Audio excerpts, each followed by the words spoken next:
అందరికీ నమస్కారం అండి. అక్షరా ఛానల్కి స్వాగతం, సుస్వాగతం. ఈరోజు చెప్పుకునేటువంటి టాపిక్ సజీవులు, నిర్జీవులు. మొన్న కొంతవరకు చెప్పుకున్నాం కదండి. సజీవుల యొక్క లక్షణాల గురించి మనం మాట్లాడుకుంటూ ఉన్నాం. ఆ సజీవుల యొక్క లక్షణాల్లో ఎంతవరకు అయిపోయిందంటే విసర్జన ప్రక్రియ ఆ టాపిక్ వరకు అయిపోయింది కదా. మరి దాని కంటిన్యూ టాపిక్ను మనం మాట్లాడుకుందాం.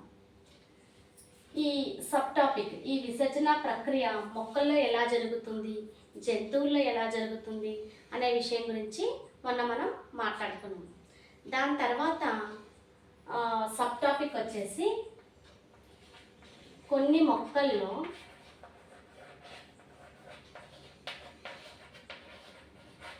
రెజిన్లు, జిగుర్లు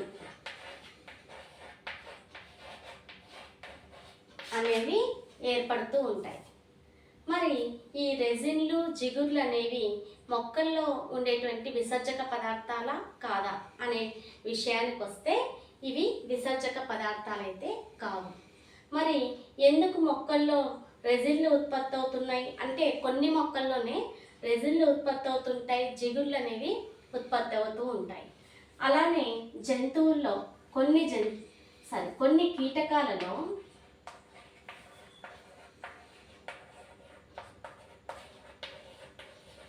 తేనెలు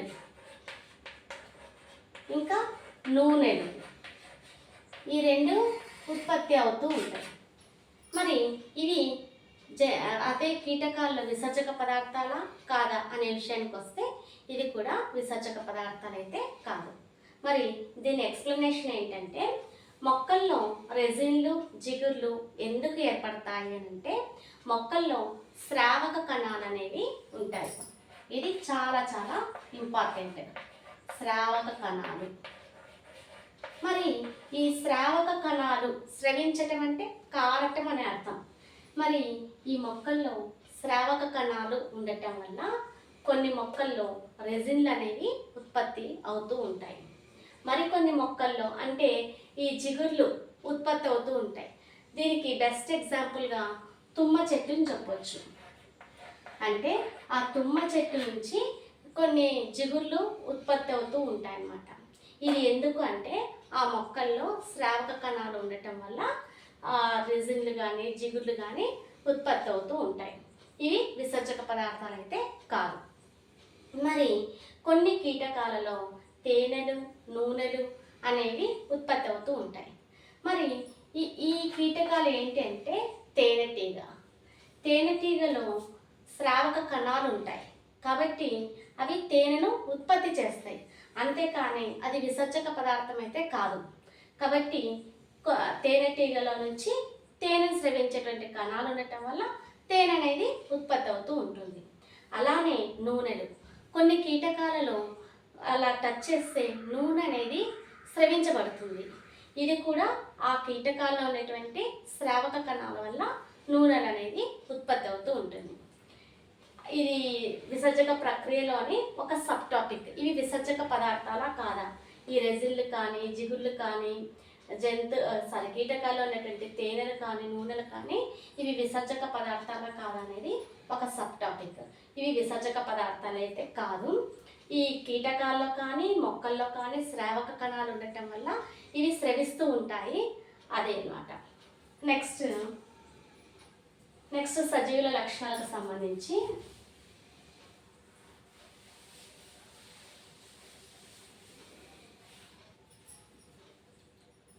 నెక్స్ట్ లక్షణము ఉద్దీపనకు ప్రతిస్పందించటం.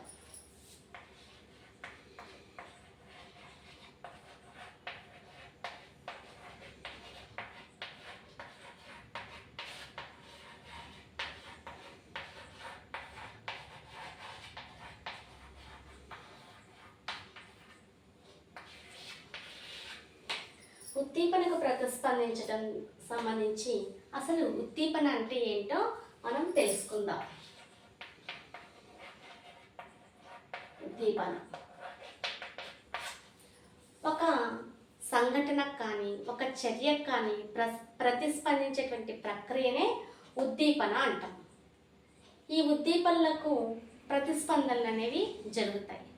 మనకు జనరల్గా ఎగ్జాంపుల్స్ తీసుకున్నట్టయితే నేను ఇప్పుడు చెప్పేదంతా ఉద్దీపన, దానికి ప్రతిస్పందన కూడా చెప్తాను అక్కడ. మన కాలికి ఒక షార్ప్ ఆబ్జెక్ట్ ఏదైనా పదునైనటువంటి వస్తువు తగిలింది అది అనుకుందాం, అది ఉద్దీపన మనదేనటువంటిది. వెంటనే మనం ఏం చేస్తాం, కాలును పక్కకు తీస్తాం, అంటే మనం రెస్పాండ్ అవుతున్నాం, అది ప్రతిస్పందన. అలానే చల్లటి ఐస్ క్రీమ్ తింటూ ఉన్నాము, ఎప్పుడైతే చల్లటి ఐస్ క్రీమ్ తింటూ ఉన్నామో వెంటనే మనము రియాక్షన్ ఎలా ఉంటుంది, కళ్ళు మూసుకొని ఉండడం కానీ పళ్ళు జివ్వుమనడం కానీ అది ప్రతిస్పందన కిందికి వస్తుందన్నమాట. నెక్స్ట్ పచ్చళ్ళు చూసినట్టయితే అంటే నిమ్మ, ఉసిరి ఇలాంటి పచ్చళ్ళు మనం చూసినట్టయితే మనకు తెలియకుండానే నోట్లో నుంచి నీళ్ళు ఊరటం ఉంటుంది, అది స్టార్టింగ్ అవుతుంది, అంటే అది కూడా ప్రతిస్పందన. నెక్స్ట్ చీమ కానీ దోమ కానీ కుట్టినప్పుడు మనకు వెంటనే రబ్ చేస్తాం, అది ప్రతిస్పందన. ఇలా మంటను పొరపాటున చేతిని పెట్టాము, వెంటనే మనం ఏం చేస్తాం, చేతిని వెనక్కి లాక్కుంటాం, అది ప్రతిస్పందన. ఇవన్నీ మనకు చెప్పుకోవడానికి నవ్వుగా వింతగా అనిపించిన మనకు బుక్స్లో ఉండేటువంటి ఉదాహరణలేనండి. నేను చెప్పిందంతా బుక్స్లో ఉండేటువంటి ఉదాహరణలే. కాబట్టి ఈ ఉద్దీపనకు ఆటోమేటిక్గా మనకు తెలియకుండానే ప్రతిస్పందన అనేది జరుగుతుందని చెప్పుకుంటున్నాం. ఇది ఉద్దీపనకు ప్రతిస్పందించటం, ఇది సజీవుల యొక్క లక్షణమే. నెక్స్ట్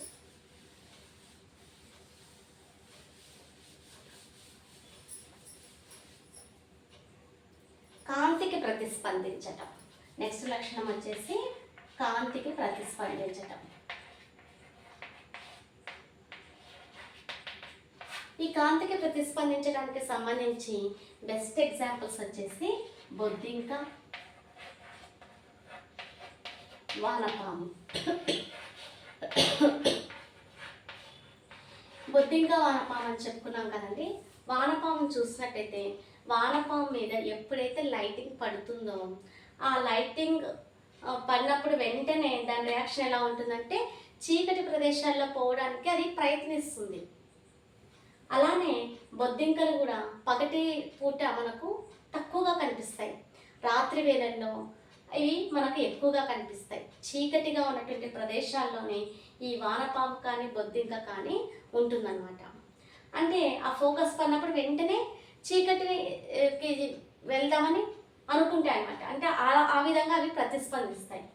కాబట్టి ఈ బొద్దింక కానీ వానపాము కానీ కాంతికి ప్రతిస్పందించడాన్ని కాంతి అనువర్తనం అంటారు. ఇది చాలా చాలా ఇంపార్టెంట్, కాంతి అనువర్తనం అని అంటారు. నెక్స్ట్ స్పర్శకు ప్రతిస్పందించటం.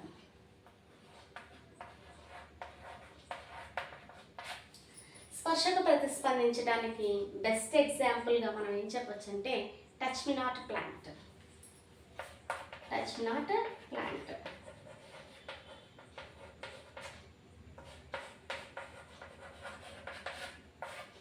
దీనికి అంటే ఈ తెలుగులో దీన్ని అత్తిపత్తి మొక్క అంటారు.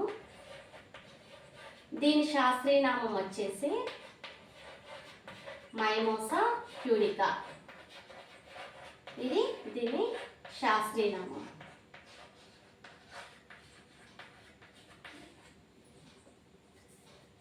ఈ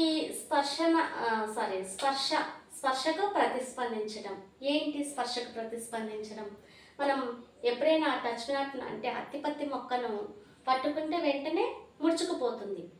అది ఎందుకు అలా జరుగుతుంది అనే దానికి సంబంధించి మనకు బుక్లో ఏమి ఇచ్చారంటే ఈ అత్తిపత్తి డయాగ్రామ్ ఇచ్చేసి మొక్క ఎలా ఉంటుంది అనే విషయానికి వస్తే మొక్క యొక్క అంటే అత్తిపత్తి మొక్క యొక్క అడుగు భాగాన ఉబ్బెత్తు వంటి నిర్మాణం ఉంటుంది. ఈ ఉబ్బెత్తు వంటి నిర్మాణాన్ని అంటే ఆ పత్రవృంతం దగ్గర ఉబ్బెత్తు వంటి నిర్మాణం ఉంటుంది. దాన్ని పల్వైని అంటారు. పల్వైని ఇది పత్రపీఠం అన్నమాట. ఆ పత్రపీఠం దగ్గర ఉంటుంది. కాబట్టి దీన్ని పల్వైని అంటారు. లేదంటే తల్పం వంటి పత్రం నిర్మాణం, తల్పం వంటి పత్రము ఉబ్బెత్తుగా ఉంటుంది. దీన్నే పల్వైని అంటున్నాము. ఈ పల్వైని దగ్గర అంటే ఆకులో ఎక్కువగా కణాంతర అవకాశాలు అనేవి ఉంటాయి. అంతేకాకుండా కణాంతర అవకాశాలే కాకుండా నీరు కూడా అధికంగా ఉంటుంది ఈ పల్వైని దగ్గర. కాబట్టి ఎప్పుడైతే మనం అలా ఆ మొక్కని టచ్ చేస్తామో అక్కడ విద్యుత్ ప్రచోదనం అనేది జరిగి ఆ మొక్క హార్మోన్ల పైన ప్రభావం చూపిస్తుంది. ఎప్పుడైతే ఆ మొక్క హార్మోన్ల పైన ప్రభావం చూపిస్తుందో ఆ పల్వైని దగ్గర ఉండేటువంటి నీరు అక్కడ ఉండకుండా ఇతర భాగాలకు అన్నిట ప్రసరింపజేస్తుంది. కాబట్టి ఆ టైంలో పల్వైన్ అనేది గట్టిగా కాకుండా వదిలైపోతుంది. ఎప్పుడైతే వదులవుతుందో ఆకులన్నీ ముడుచుకొని పోతాయి. మళ్ళీ 20-30 నిమిషాల తర్వాత మళ్ళీ ఆ మొక్కలో ఉండేటువంటి నీరు యథాస్థానానికి చేరుకుంటుంది. అప్పుడు పల్వైని గట్టి పడుతుంది. ఎప్పుడైతే పల్వైని గట్టి పడుతుందో ఆకులు అనేవి ఆటోమేటిక్గా ఓపెన్ అవుతాయి. కాబట్టి అది స్పర్శకు ప్రతిస్పందిస్తుంది. అంటే మనం ఇలా టచ్ చేసినప్పుడు వెంటనే ప్రతిస్పందించి ముడుచుకుపోతుంది. కాబట్టి దాన్ని ఆ అనువర్తనాన్ని స్పర్శానువర్తనం అని చెప్పుకోవచ్చు.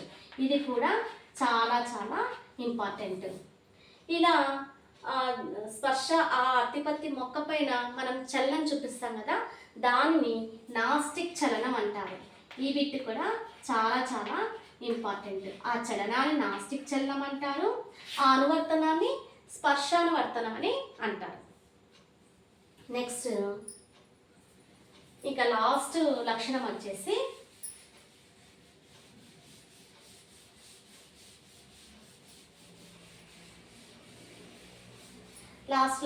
వచ్చేసి సంతానోత్పత్తిని కలిగి ఉండటం. సజీవుల యొక్క లక్షణం సంతానోత్పత్తిని కలిగి ఉండడం అనేది సజీవుల లక్షణం. మరి ఈ సంతానోత్పత్తి అంటే ఒక తరం నుంచి ఇంకో తరానికి తన వంశ అభివృద్ధి చెందాలనంటే సంతానం అనేది ఉత్పత్తి కాదు. ఆ విధంగా జనరేషన్ అనేది కొనసాగుతుంది. అది సజీవుల లక్షణము. ఈ మన మొక్కల్లో కానీ జంతువుల్లో కానీ ఇదంతా జరుగుతుంది. ఫస్ట్ మొక్కల్లో చూసినట్టయితే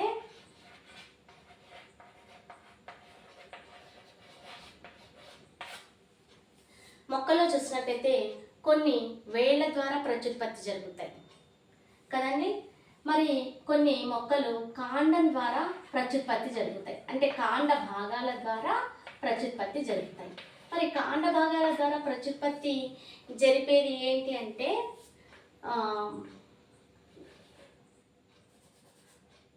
మందారం,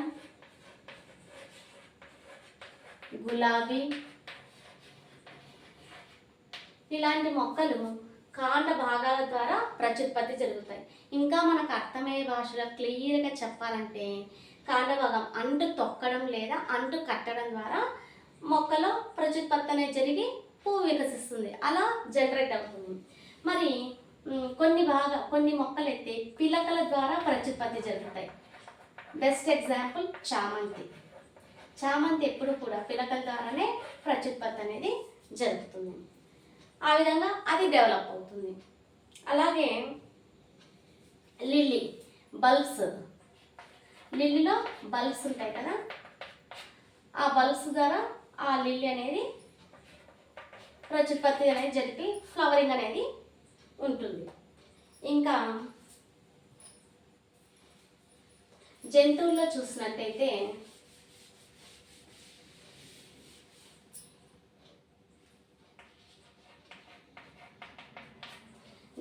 చూసినట్టయితే కొన్ని అండాల ద్వారా జరుగుతుంది, కొన్ని మామూలుగా ప్రత్యుత్పత్తి జరిపి శిశువును ఉత్పత్తి చేస్తుంది. కొన్ని అండోత్పాదకాలు ఉంటాయి, కొన్ని శిశోత్పాదకాలు అనేవి ఉంటాయి. ఈ అండోత్పాదకాల ఉదాహరణ వచ్చేసి చేపలు, ఉభయజీవులు, సరీసృపాలు, పక్షులు, కొన్ని కీటకాలు.